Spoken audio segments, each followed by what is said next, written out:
All right, hi everyone. Danny Briere here. First of all, I want to start by thanking Dave Scott for trusting me and giving me this opportunity. I had the chance to work with Dave closely with the Mariners when I started my career, my second career after stepping off the ice, and then in the last couple of years too with the Flyers. I want to thank Chuck Fletcher as well for the chance, the opportunity, and including me on the staff in the past season. It is a true honor to be in this role.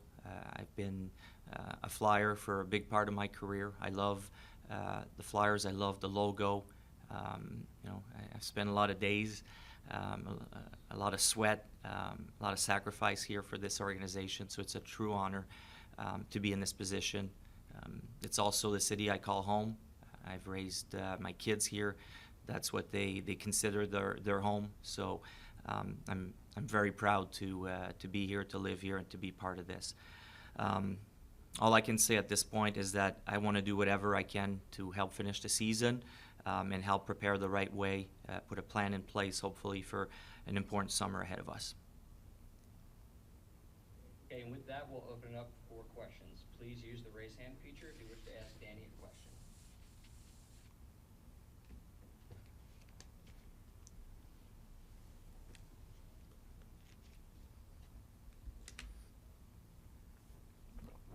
Olivia Reiner, you're on with Danny. Go ahead. Hi, Danny. Over the last couple days, how have you navigated the emotions of Chuck getting fired, someone you worked with closely, and earning the interim role? Yeah, it's been a little bittersweet, to be honest, Olivia. I have so much respect for Chuck Fletcher. Anybody that has had the chance to work with him and under him the last few years will tell you he's a true gentleman, one of the nicest person in the hockey world. So, that side is tough. It's also the business of hockey. That's what we're in. So I have a lot of respect for Chuck, and I, again, thank him for giving me the opportunity. And then on the flip side, it's the excitement of being here, of representing the Flyers as interim GM. It's a pretty cool moment. It's something that I'm extremely proud of. To be honest with you, it's something that will stay with me for a long time. These emotion of having that title is pretty special, to be honest. Charlie O'Connor, you're on with Danny. Go ahead. Hi, Danny. With regards to the Flyers roster as a whole, over the last few weeks, John Tortorella and Chuck have mentioned the importance of, taking this slow and doing this the right way. In his comments about Chuck being removed, Dave Scott noted this is going to be a multi-year process. Obviously, you're the interim GM. You're not the full-time GM as of yet. But Yep. Do you agree that fixing this and getting the Flyers on the right path is a multi-year process? Yes, I do. That's my belief.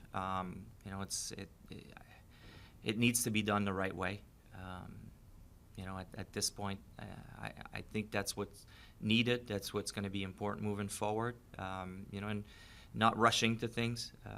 We're going to keep evaluating players. We'll have a lot of discussions in which direction we're going to move. But there's no doubt that this is not a quick fix in my mind. I believe it's going to take a little while. But at the same time, it doesn't mean that we're going to do a full fire sale and have a complete new team next year. There's a lot of good players. There's a lot of good young players on this team. We've definitely gone on a younger side, and I think it shows at time. It showed this year, and it's going to show till the end of the year. We're a younger team. We maybe lack a little bit of experience, but I think it's the right way to go at this time. Gianna Hahn, you're on with Danny. Go ahead. Hi, Danny. When we were talking to John Tortorella yesterday, he said that you have some pretty strong opinions about where you think this organization needs to go, is what are some of the strongly held beliefs that you have and that you're able to do as you move forward here? Well, I'm not going to get into players' names and stuff like that at this point. I think it's a little too early for that. But I mean, I have my own way of seeing things. Obviously, I have my own opinions. I'm not going to lie about that. You know, everybody sees things their own way, differently, and I do as well.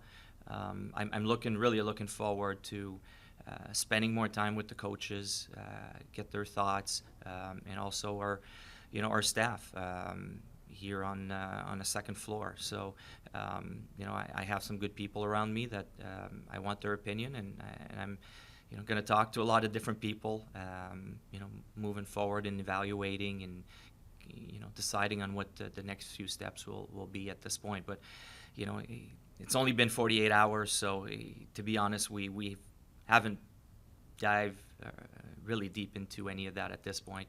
I'm just trying to survive those last 48 hours. My phone hasn't stopped buzzing for more than about 3 seconds, so it was a little bit of survival mode the last the last couple days. Jordan Hall, you're on with Danny. Go ahead. Hey, Danny. I know you were involved in the interview process with John Tortorella when you guys were hiring him as head coach. What did you like about his interview? What did you learn about him? There was a lot to like about John, but I think what really was striking for me was how he was going to, you know, rebuild the culture over here. Now, looking at the last couple of years, it was tough to watch at times. I felt we were an easy team to play against, and you don't realize how important culture is until you lose it. And we interviewed a lot of great candidates, guys that were probably great coaches and could have done the job. But in my mind, I felt John Tortorella was the perfect guy at this time to get us back on track. And I really feel we've seen this. We've seen it this year.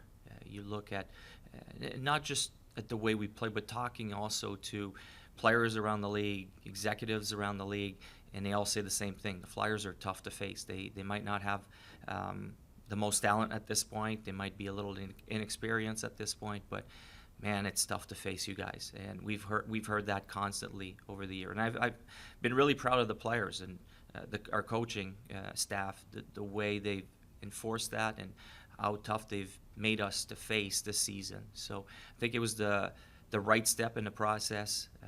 The mentality is different around here from what I've seen from the previous 2 years. So it's really exciting, and I think, and I still believe that John was the perfect decision at this time for us. Dan Gelston, you're on with Danny. Go ahead. Thanks, Danny. 2 questions. The first one, you're obviously, excuse me, talking like someone who's going to be a part of this decision making for the long term. I mean, why the interim title? What do you feel like you have to do to not? Someone else has something to say. Yeah, exactly. To get that removed, I mean, is this like a tryout for a few weeks, or what exactly is going on with that? Well, look, I think it's the right thing to do. You know, I'm okay with it. I don't have a problem with the interim tag. I like that Dave and his staff are going to take the proper time to evaluate who should be full-time in that position. You know, I see myself staying here and being part of the future. I hope they believe in me as well. It feels that way. So I honestly don't have a problem with the tag, and you know, we'll see what happens next. Like I said, I'm honored to be here and to be in this position, and you know, I want to do everything possible to help you know, put this franchise on the right track at this point. And a quick follow-up. A lot has been made of the senior advisors on the Flyers, the guys who've been around for decades now. Are they part of your decision making, and do you see them playing kind of the same role they did in the past with you on board? I don't know at this point. I'm not sure. What I can tell you is I have a lot of respect for I assume you're talking about Bobby Clark and Bill Barber and Paul Holmgren. I have a lot of respect for those guys for what they've accomplished in their career, both on and off the ice. So lots of respect, and I've been in this position for 48 hours. So I've had a quick chat with them, but at this point, that's all that's happened. So we'll see moving forward what happens there. Sam Carchidi, you're on with Danny. Go ahead. Yeah, hi Danny. Thanks for doing this. There are obviously two openings right now: president of hockey operations and general manager. Does one of the two jobs appeal to you more than the other? Well, I have the GM part in my title, so that's kind of what I'm going with at this point. I haven't really thought about president. At this point, I probably see myself as the GM, I would say, but I would be open to whatever Dave and Dan would see fit. So it really doesn't matter to me. And as a quick follow-up, Chuck Fletcher did not like the word rebuild when he talked about the future. Is that something that you don't like to use too, or do you see this as a rebuild? Not at all. I believe it's needed, but we have to be careful, and I want to make sure that rebuild doesn't mean fire sale, and there's a big difference between the two. So I want to make that clear. We're not going to get rid of everybody. We have some good players here, some players that are in certain roles that we're going to keep as well. We're going to look at every possible options out there to improve the team, but I don't think this is a quick fix. That's my belief, and that's why I'm not afraid to use the word rebuild. But as long as you all understand, those little asterisks that it's not a fire sale. It doesn't mean fire sale for me. Olivia Reiner, you're on with Danny. Go ahead. Hey Danny, what are kind of your primary focuses over the next couple months heading into the off season and the draft, and does having like the interim tag impact any of that? Well, the next few things, it's helping, John, his staff finish the season strong.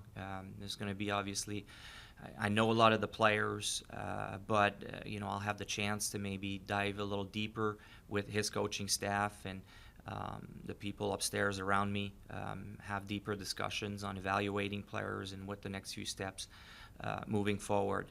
At the same time, the draft is going to be a key opportunity for us to improve our team for the future. The reality is, unfortunately, we're not going to make the playoffs most likely this season, and we're going to be positioned pretty well to add a key quality player for the future of this franchise. So that's going to be important the next couple months to send the proper people in the right place to see who's out there, make sure we make the right pick. So that's also going to be a key responsibility of my job. Adam Kimmelman, you're on with Danny. Go ahead. Yeah, hi Danny. Just wondering, you are the interim GM, but are you empowered if there was changes in the front office, either additions or subtractions, that you're allowed to make? That's a discussion that I need to have with Dave and Dan, but I believe so. But at this time, it's not about rocking the boat. It's more about evaluating everybody that's in place and evaluating our players and finishing the season strong and being a help to the players and staff and everybody around me. Try to get everything on track, finishing off. Like I'm not looking to change anything drastically right at this moment. I've had this job for 48 hours, so it's not going to happen overnight. This is going to be a long process. It's just like we've talked about doing things the right way. I think it applies also with everybody on the staff, not just the players. Charlie O'Connor, you're on with Danny. Go ahead. Hi, Danny. It's pretty clear, based on conversation this morning that you would like to ultimately be named the GM. That said, you've only been an official member, of the front office as special assistant for a little over a year now. I guess, what gives you the confidence that you have the necessary experience to take on that role for the Flyers? Well, there's no doubt in my mind that I can do the job. And I'm going to have some great people around me as well. It's not something that I'm going to do alone. I was never a player that worked alone. I always believed in team first, team mentality first, and it's going to be the same approach on this side. I love working with people, and it's going to be the same way moving forward. Now, even when I played as a player, I was always someone that studied my opponents, also studied, my GMs and what they were doing and what other GMs were doing. I probably started doing that a little deeper when I got to Buffalo, the way Darcy Regier kind of built a young team that went to a couple back-to-back conference finals. I came here, learned a lot under Paul Holmgren as well, where we were a lot closer maybe when I arrived to winning the Stanley Cup. But it was also, coming off a year where we finished last, I believe, the year before I got here, and how he was able to rebuild that team. I went to Montreal with Marc Bergevin, where he also had to rebuild the character of his team. In the year that I was there, I was able to take a team to the conference final as well. And then to Joe Sakic in Colorado. I got there early in the process. They were just the latest Stanley Cup champions. I was there early in the process when that rebuild was being made. I like to think that I was able to help some of the young guys, because I was at the end of my career, more of in a leadership role, a little less responsibilities on the ice, but I felt I was there more for leadership. But I also saw how things were being built at that time, and since then I've tried to follow how teams were building their teams, and I've also learned on the business side different things that you don't realize as a player, how everything works in front offices. So it's been a great process. It's not something, maybe I was hired officially under Chuck in the past year, but my journey is starting a long time ago, and I've always been someone that pays attention to what's going on, how processes are being done, and how I could use it if one day I'd be in that position. I'm not gonna lie, it's something that I saw myself do from early on when I was playing, and always believed that I could be in this position one day. So it's again why it's so special and so exciting for me. Bill Meltzer, you're on with Danny. Go ahead. Hi, Danny, and congratulations on the opportunity. Thank you, Bill. Two questions for you. First, as Adam was referencing, this still is relatively new to you in the front office, and you were talking about your preparation for it. But in your mind, how important is it as there's a search for a team president? Is there to have somebody with a high degree of experience in a front office role, or does it really kind of depend on who the candidate is? Well, I think there's many ways to go about that. I mean, that would be more of a question for Dave Scott and Dan Hilferty, and I don't want to put words in their mouth. Whatever they decide, it might be someone that can help in a day-to-day decision, or maybe it's someone else that we find in a different role. So I'm not sure. That would be more of a question for them. And the second question was, Chuck in one of his last press conferences was talking about how he wasn't planning a fire sale, and he mentioned a number of young players as a group that he, in his mind, were guys who can continue to build around. Talked about guys like Cates and Owen Tippett and Cam York, Morgan Frost, maybe a couple other in your mind, is that the group, without going into each guy individually, are these guys that you're looking to continue to grow with as an organization and as a team?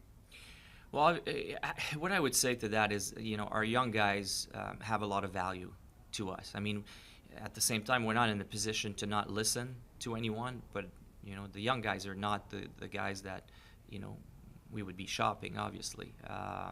Yes, I've been really impressed in the development of the guys that you've mentioned under John Tortorella, and that's the really exciting part for me.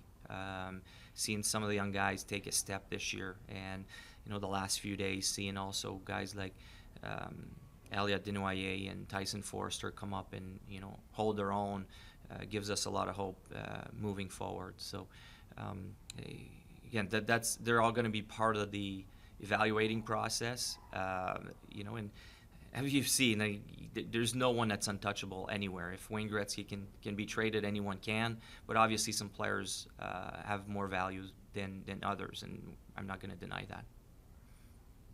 All right, we'll take a few more questions before we switch to taking some questions in French.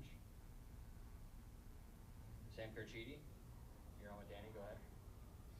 Yeah, I don't know if you know this yet or not, but as far as Brent Flair, is he going to be around? Is he going to be the leader of the draft?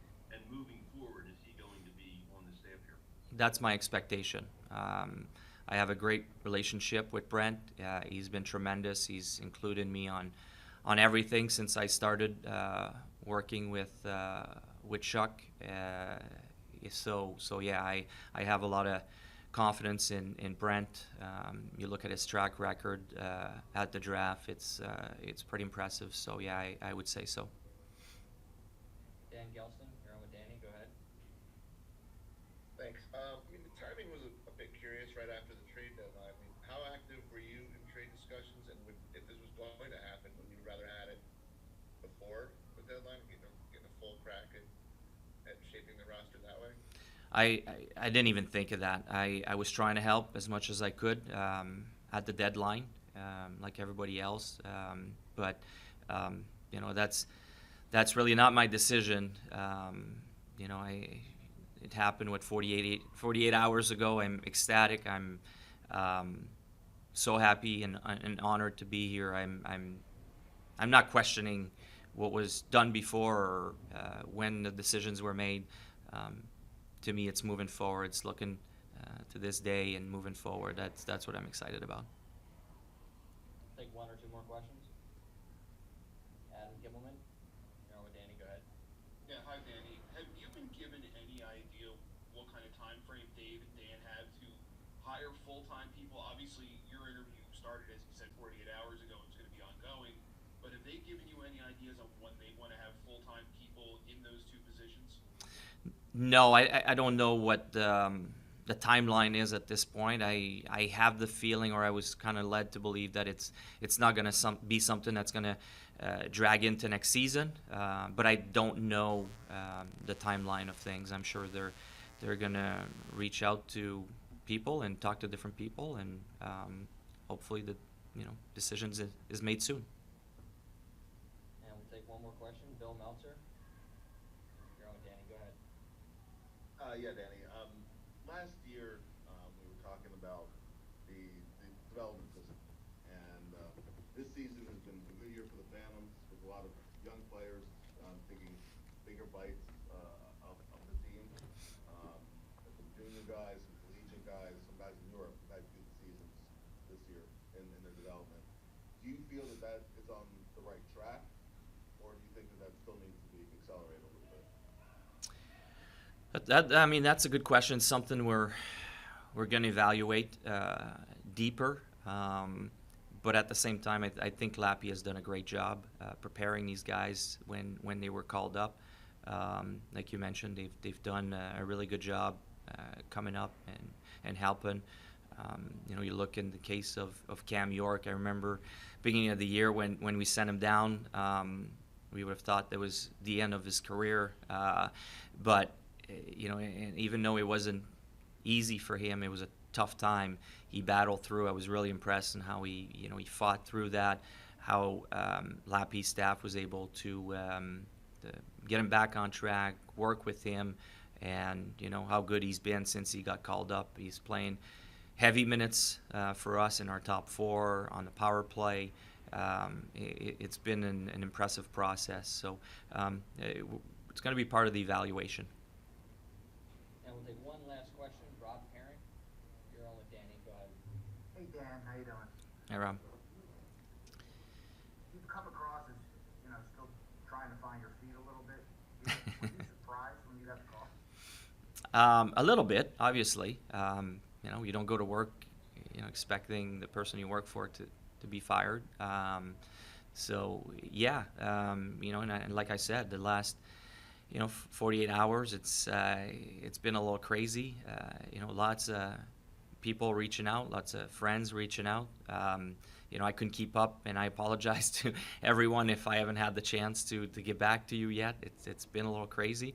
But again, and I know I'm repeating myself, and I apologize for that. But it's been pretty amazing. It's quite an honor, and I'm trying to survive at this point the last 48 hours. Yes.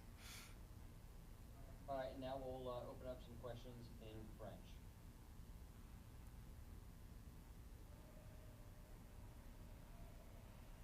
Are there any questions? Est-ce qu'on m'entend? Yes, go ahead. OK. Bonjour Daniel, c'est Simon Guy-Laurent de la presse. Vraiment, félicitations pour la nomination. J'aurais deux questions. D'abord, les processus de reconstruction qu'on voit dans la Ligue présentement, il y en a que ça va, des retours sur le fly, il y en a c'est très très long, on parle des fois des 5 ans, 7 ans, 10 ans. Je sais que tu ne vas pas me donner un échéancier ce matin, mais je me demandais où tu places le repêchage dans ta perspective des prochaines années. Est-ce que c'est vraiment la clé, que ce soit comme, ou c'est plus justement embaucher le joueur autonome, aller chercher des assets de joueurs déjà établis? Comment tu vois ça? Écoute, moi je vois ça comme un long processus, ce qui va se passer avec dans le futur des Flyers pour la reconstruction. En ce moment, je ne crois pas qu'on est en position pour aller chercher de gros agents libres. Pour moi, le repêchage va être une clé. On va avoir un choix très, très haut, malheureusement et heureusement, au repêchage cette année. Donc ça, c'est excitant. On a 2 choix repêchage en première ronde l'année prochaine également. Donc le focus, je te dirais, va être axé sur le repêchage là, pour au moins les 2 prochaines années dans notre cas.